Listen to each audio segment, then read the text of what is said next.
Audio and sound effects in this video were created using audio.com. Use the link in the description to get 10% off.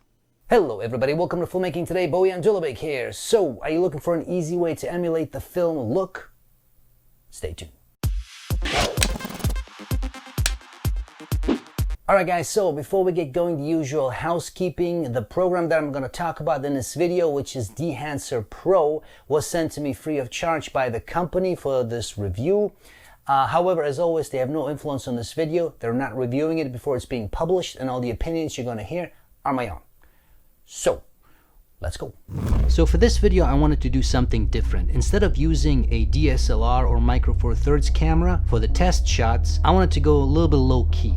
So instead, we're going to use this guy. This is the DJI Osmo Pocket camera, the original one. This shoots in 4K, and the only additional piece will be an ND filter on the lens. So let's jump into DaVinci Resolve and see what we can do. Now let's explore Dehancer and see how you can actually work with it, in this case in DaVinci Resolve. So first of all, there's two ways to actually apply the plugin and to work with it. So in both cases, I will be applying it to an adjustment clip. I have some clips down here. They are just simple clips of a city. I was just walking around and I just got some basic clips. The weather was very clouded, so it did give me a consistent look. So that's why I'm going to be applying it to the adjustment clip. And so the one way to apply this will be to go to the node system here. So you've got it here, and then in the library you can just look up Dehancer, and there is Dehancer Pro, and right there you applied it, and then here you have various options to choose from, and we will go into these. I'm not going to go into all of them in detail, but I will select a few and focus on them. So that's one way to do it. I personally am not a big fan of the node system. I'm just still getting used to it. Eventually I'm going to work in it more, but for now I will not work here. But if you like it, definitely you can work with it. So I'm going to go back here, and I'm actually going to apply it in here. So under Open Effects, again, I'm going to look up Dehancer, and there it is, and apply it to the adjustment clip, and under Effects, it's right here. So we're going to open that up, and we're going to go through these settings here. They may look intimidating, but it's not bad at all. Just look at it step by step, right? And you can actually close all of them here.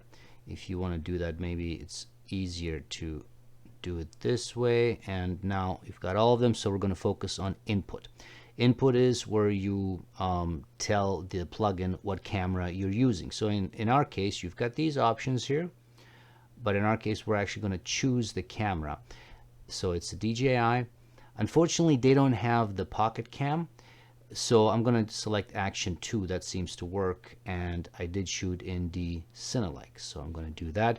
And right there you can already see that a lot has happened. So below all this you have your basic options. So if you want to adjust the composure, the temperature, warm or colder, whichever way you want to go. You got the tint option here, so you can adjust that to, you know, however you like it. Under film, this is also an extremely important one. These are this is your film stock. There's tons of stuff to choose from, as you can see right here. I'm not going to go through all of them. My suggestion is just click on all of them one by one and see what it does. You know, this is what this looks like, this is what this looks like, and so on. Just go through it all and see what your favorites are. In my case, I'm gonna go with Kodak Ultramax 400. There we go. So right there, just by doing these two things, you can already see the difference. So if we disable before, look at that. You got your digital, and this was shot in 4K, digital 4K look, which is boring. It's sure, it's sharp, it's all that stuff, technically superior, but look at this. Already you can see the difference. So let's keep going. The next one is Film Developer. So you've got some options here as well. Then after that, you've got Film Compression. You've got options here. And then After that, you've got the expand. So again, various options here. I'm just going to keep opening these up and go down. Print options here. And for all of these sections, you can enable or disable them individually. So if you don't like something, just disable it. Boom, you're good to go. If you want to target a specific color, in this case, let's say blue, you got it here under color head. Oh, we should turn it on first. There you go. So we got blue here. Let's say we want to do that, or maybe we want to emphasize the green, you know, whatever the case is, so on. Or if you don't like it, just boom, turn it off. Now, here's one important one. Film grain. This is definitely something you will be adjusting.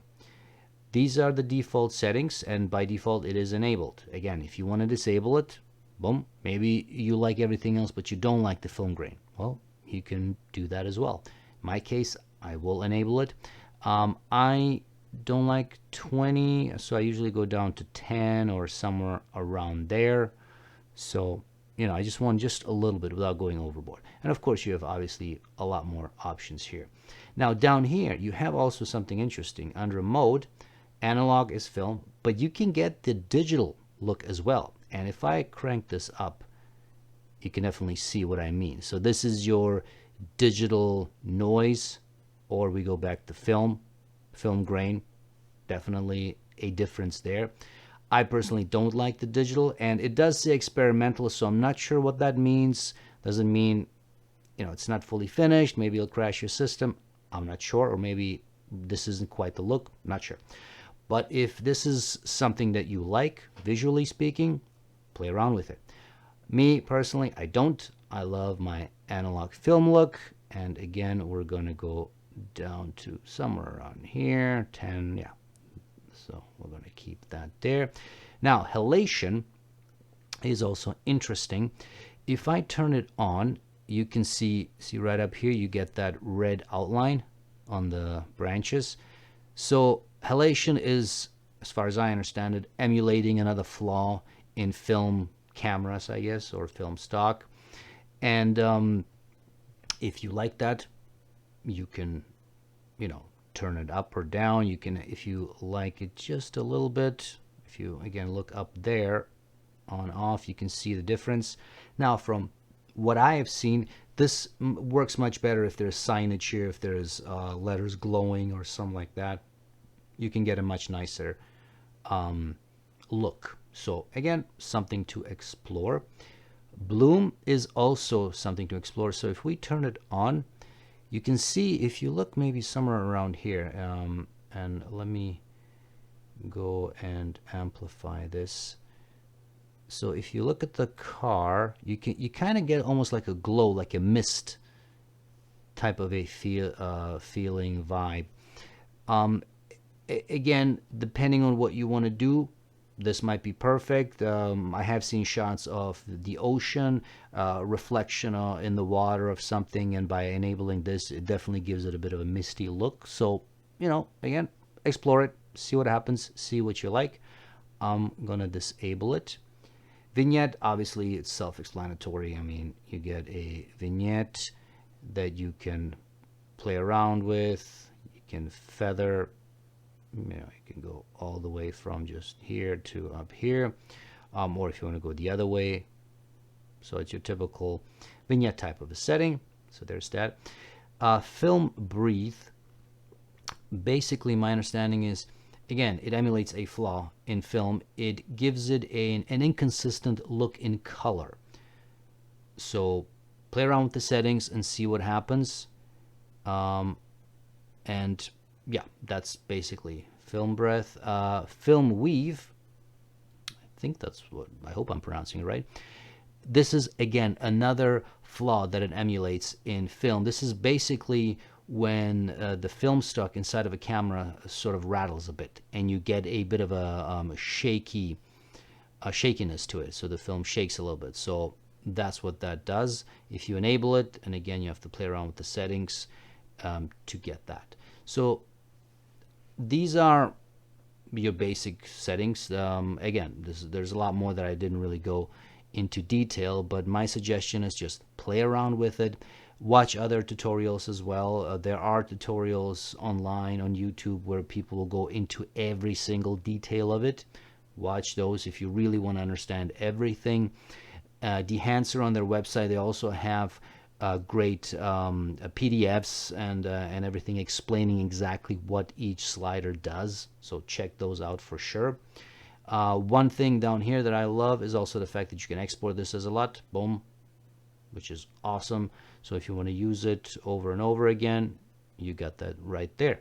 So these are all your basic settings, and if you want to create something specific to you, like I said, keep exploring, keep pushing all these slides, see what they do, and I guarantee you, you're going to get a really nice look that is very reminiscent of film. Is it going to be 100% film? No. If you want 100% film, shoot film.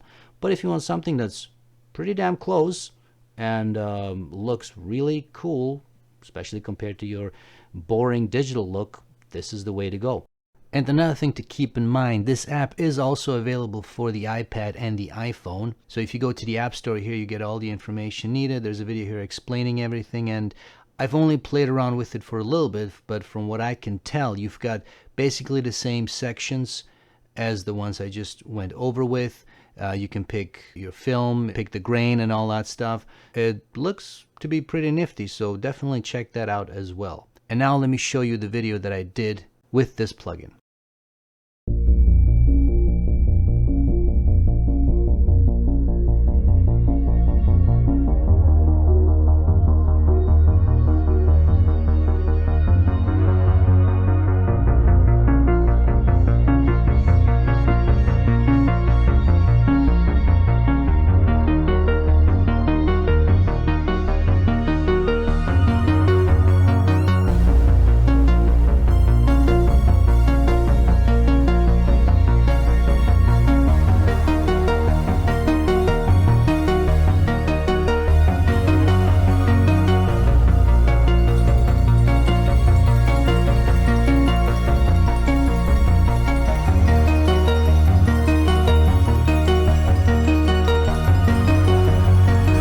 So if you can see, this is a pretty sweet program. It's just easy peasy to create that film look. As I said, will it give you the 100% film look? Of course not. If you want the film look, you got to shoot on film. That's just bottom line. But if you want the next best thing, this program does a pretty good job, man. You have, as you saw, there's so many features, so many subtle things that you can adjust, that I'm definitely going to keep using this for a lot of different things. So there's that. Now let's talk about just some negatives. So really the only negative that I can see is the price. So it's $400 US for the Pro version, the big guy, the one that includes everything, the one I showed in this video.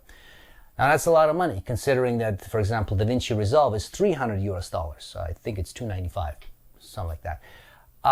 That's a lot of money, right? Especially nowadays, there are money is a big issue for a lot of people. So that's something to keep in mind. Now they do have a light version that has a lot of the features. They are stripped down, but that might be something for you. So check out the different versions they have on their website. Play around with the iOS app for the iPad and the iPhone.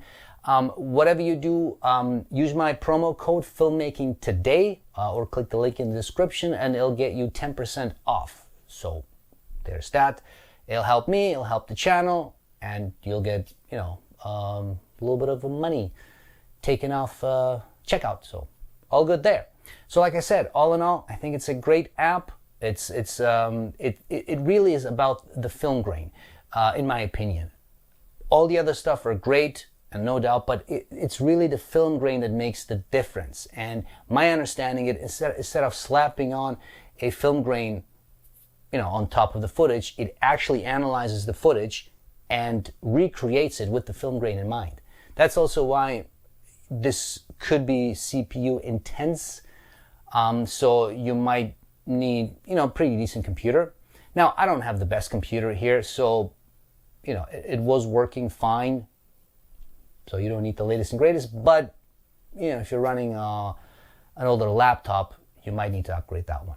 So again, something to keep in mind, look into all of that. And all in all, I think it's a great program. I'm definitely going to keep using it, and check it out. There is, I think, a free trial version, so check that one out as well.